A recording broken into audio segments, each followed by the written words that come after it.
इस वीडियो में मुहैया की गई मालूमात साइंसी तहकीक के ऐन मुताबिक है। मैं खुद एक साइंटिस्ट के तौर पे यूके में काम कर रही हूँ और इस तरह की मजीद वीडियोस देखने के लिए मेरे यूट्यूब चैनल को सब्सक्राइब और बेल आइकन को प्रेस कीजिएगा और जो फेसबुक के व्यूज़ हैं वो मेरे फेसबुक के पेज को फॉलो जरूर करें। शुक्रिया।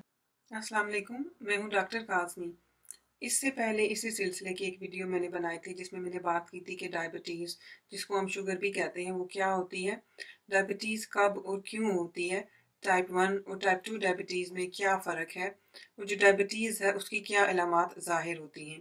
इस वीडियो में मैं टाइप 2 डायबिटीज़ पे बात करूंगी और इस चीज़ पे बात करूंगी कि ऐसी कौन सी तब्दीलियां हैं जिनको हम अपना के टाइप 2 डायबिटीज़ को वहीं पे रोक सकते हैं या फिर इससे छुटकारा पा सकते हैं। जैसे मैंने पहले बताया कि टाइप 2 डायबिटीज़ की वजह से हमारे ब्लड में शुगर का लेवल काफ़ी बढ़ जाता है और टाइप 2 डायबिटीज़ की वजह से हमें बहुत ज़्यादा प्यास लगती है, हमें बहुत ज़्यादा थकावट होना शुरू हो जाती है। डायबिटीज़ के पेशेंट्स अगर अपने डायबिटीज़ को रोकना चाहते हैं या इससे छुटकारा पाना चाहते हैं, तो सबसे ज़रूरी काम जो उनको करना चाहिए वो ये कि उनको चाहिए कि अपने वज़न में कमी करें। अगर डायबिटीज़ के पेशेंट्स अपने वज़न में कमी करने में कामयाब हो जाएं, तो इससे वो अपने ब्लड में शुगर के लेवल्स को नॉर्मल कर सकते हैं और इसके अलावा उनका जो ब्लड प्रेशर अगर उनका हाई है या कोलेस्ट्रॉल जो है उसको भी वो कम कर सकते हैं। वज़न और डायबिटीज़ में एक बहुत ही स्ट्रॉन्ग लिंक है। जब किसी का वज़न ज़्यादा होता है तो जो उनके ऑर्गन्स होते हैं, जिगर और लबलबा, इनके अराउंड फैट बनना शुरू हो जाती है और जब इनके अराउंड फैट बनना शुरू हो जाती है तो ये ठीक से काम नहीं कर पाते, जिसकी वजह से टाइप 2 डायबिटीज़ हो जाती है। वो लोग जो मोटापे का शिकार होते हैं उनमें डायबिटीज़ होने का रिस्क 20 से 40% तक ज़्यादा होता है बनिस्बतन उन लोगों के जिनका वज़न हेल्दी होता है। और अगर यही लोग तकरीबन 7 से 10% तक अगर अपना वज़न कम कर लेते हैं तो इनमें डायबिटीज़ होने का ख़तरा 50% तक कम हो जाता है। जहाँ पे मोटापे का डायबिटीज़ होने में एक अहम किरदार है, वहीं पे उन लोगों को भी डायबिटीज़ हो जाती है जिनका वज़न ज़्यादा नहीं होता, क्योंकि डायबिटीज़ होने की काफ़ी सारी वजूहात हैं। मिसाल के तौर पे बढ़ती हुई उम्र के साथ भी डायबिटीज़ होने का ख़तरा बढ़ जाता है। इसके अलावा फैमिली हिस्ट्री भी बहुत अहम किरदार अदा करती है। एक रिसर्च स्टडी में ये देखा गया है कि वो डायबिटीज़ के पेशेंट्स जिन्होंने लो कैलोरी वाली खुराक खाई और अपना वज़न कम करने में वो कामयाब हो गए, तो उनमें जो डायबिटीज़ की बीमारी थी वो वहीं पे रुक गई और इस प्रोसेस को डायबिटीज़ रिमिशन कहते हैं।